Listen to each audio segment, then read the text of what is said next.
All right, everyone. Hi, it's Stephanie Koby again with our burning question and Koby farm history. So today, the burning question is just going to be put all together. It's been kind of rainy here, and I had some stuff to do with the house. We're refinancing, so I was busy doing that today. So I haven't been able to do this. But what the question is why are these doors important? Um, and Before we go into why those doors are important, we're going to go into the next historical phase of this house, which would be when the Knopfs sold it and split the properties up. The school is now on some of the property, Forest Area High School, which is like right next door to me. The Friday Night Lights football show in our horse fields, and that's always enjoyable. And then we have some really great neighbors that are in the different other sections that were once the farm. Cole and Holly and Vince and Emily, and then there's Sarah and Doris, and who's passed away, and Jeff. They have Percherons. I think they're Percherons.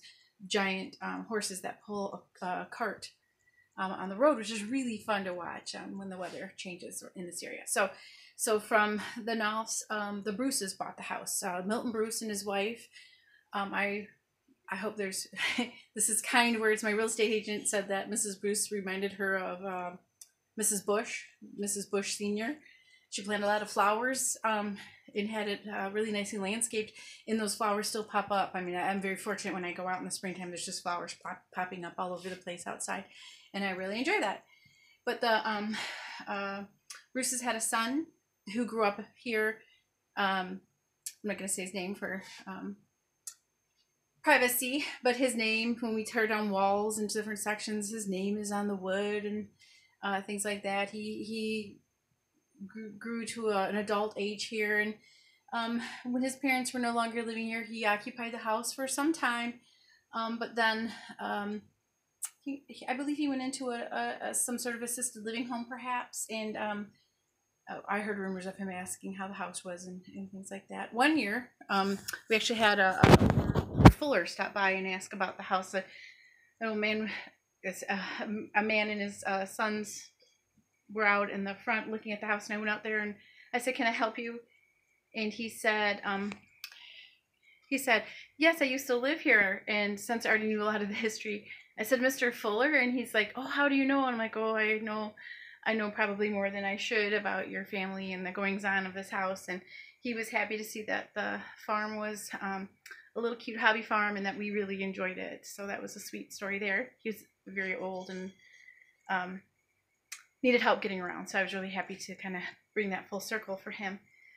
So we're going to talk about a little bit of a tour. Here's my front porch. We're going to get that cleaned up. We've talked about that on Facebook, about making it a nice evening place to sit. It's been like that in the past, and I really enjoy that. So some more history for us today. The house, when the younger Bruce lived here, he kind of caught the house on fire. There's some smoke damage. You can see it when we do some construction upstairs. My dad actually said, "It looks like this house was on fire." I'm like, psh, don't be silly. Well, sure enough, he was right there. It was on fire at one time. And the community is so tiny that Lily's math instructor, her father actually worked on it when it needed to be fire damaged, repaired. And these used to be giant wooden cabinets right here that were really lovely, but we took them down because this room actually is the dining room, but in the winter we make it the living room because it's just too cold to heat it. The parlor, there's a giant room over here, like almost, I don't want to say a ballroom, but it's a pretty big room. It's just too hard to heat it in the winter, so we take the dining room table out and we make this room here the living room. So this had actually some really nice cabinetry in it, and we took it down for the remodel because this wall is going to get out and this would be open space with kitchen here actually. But you can see when there was fire damage, Mrs. Dykey's father tried to match up the wallpaper. It's velvet, and Riley painted it as best he could. But he couldn't get the design exactly matched, so he had to order this print here. But that was behind the cabinets, and we found that when when we tore the cabinets down, and Riley painted it nutmeg to match the rest of it. But okay, so that's enough of the history for today. And I know I promised a story about the front lawn and a demise, and we'll get to that when we can get back outside. Tomorrow or the next day when we do the next video, I thought we'd go upstairs and talk a little bit about what's going on up there and the happenings. But to get back to our cute double doors here. So when we first moved in, it was just Nikki and Lily and I here, and Mike and Riley were still downstate because Riley had some AP classes in high school, and she wanted to stay down to finish her sophomore year, and Nikki was doing her freshman year. So we were sleeping in cots in this bigger room here with it closed off. It was very cold. There was like ice in our sink some mornings. It was so cold here. But we were sleeping on cots and we were watching TV. We had a little TV in there. We were all in a little huddle. And this is a really weird story. And I know Ray and some other people are going to discount this, Riley. But this is true. And I can't explain it. All I can tell you is what I saw with my own eyes and the presence of it. We was laying there and I had my head down and I looked and I said, "Why is Nikki out of bed?" And I looked my eyes up and there was like a whitish nightgown, and I got to the arm level, the hand level, and it was puff sleeves, and I'm like, And I got up a little higher and I saw ringlet brown hair. I'm like, that's not how Nikki wore her hair to bed. And I'm like, and I looked over at the cot and Nikki's still laying there, and I closed my eyes and I didn't go any farther up, and I said, "Go away," in my head, and I didn't say, I don't want to scare the children, so I just peeked out of my eye, and there was nothing there, but it was as if somebody was standing there. I think other people maybe seen some unusual things in their lives can totally understand what I'm saying. It wasn't an apparition. It wasn't smoky and hazy. It was just as if someone was standing there.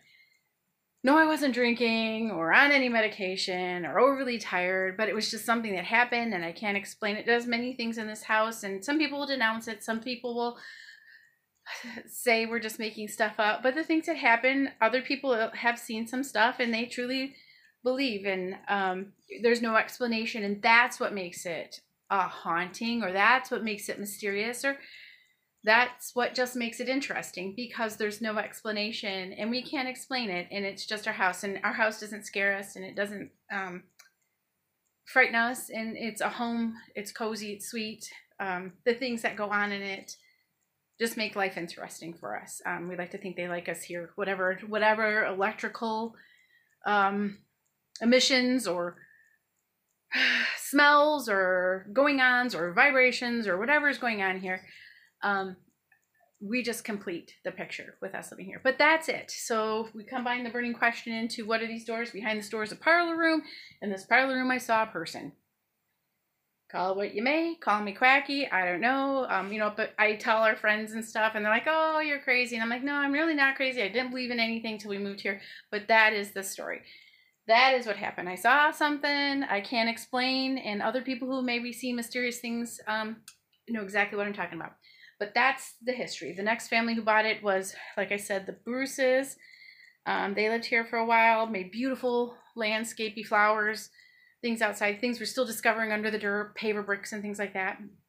And from the Bruces, we'll talk next about, and some people will understand what I'm saying here and some won't.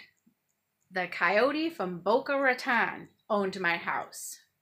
I think his name was Guadalupe. No, that's a girl's name.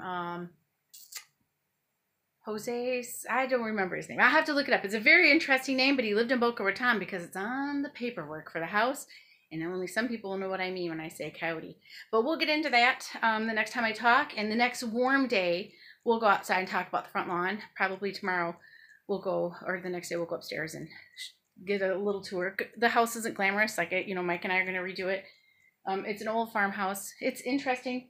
My real estate agent said you wanted a house with character, and when we walked in the house, we go, "This house has character." So we love it here. But anyway, so that's it for today. That's our history. Again, just doing it for entertainment value. It's interesting times, and I truly believe that this is going to hopefully connect some friends and family, get them telling their stories or sharing videos, make it through. We're making it through this unusual time.